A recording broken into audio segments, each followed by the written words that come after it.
రఘువంశంలో పుట్టినవాడు కాబట్టి రఘురాముడు అన్నారు. కానీ ఆ రఘువంశంలో పుట్టిన దిలీపుడు కంటే, రఘుమహారాజు కంటే, కకుస్థుడు కంటే, ఆ వంశానికి మూల పురుషుడైన సూర్యుడి కంటే కూడా గొప్పవాడు ఎవరయ్యా అంటే రాముడే. కానీ రాముడు ఎప్పుడు నేను ఇంత గొప్పవాడిని కదా, వంశానికి నా పేరు ఎందుకు పెట్టలా, రామవంశం అనొచ్చు కదా అని అనలేదమ్మా.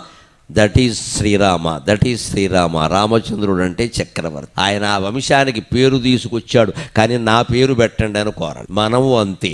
మనం ఉన్న మన కుటుంబానికి పేరు తీసుకురావాలి, మన కళాశాలకి పేరు తీసుకురావాలి. మనకి పేరు కాదు, మన కళాశాలకి పేరు రావాలి. మన కుటుంబానికి పేరు రావాలి, మనకి పేరు కాదు. మన కళాశాల బాగుండాలి, మన గ్రామం బాగుండాలి, వింజనంపాడు గ్రామం బాగుండాలి, గుంటూరు జిల్లా బాగుండాలి. మనకి డబ్బు ఉండడం ప్రధానం కాదు. ఈ వ్యక్తిగత స్వార్థాన్ని విడిచిపెట్టి సమాజ శ్రేయస్సు కనుక కోరుకుంటే మనకి రాముడు అర్థమైనట్టు లెక్క. అందుకే ఆయన రఘురాముడు.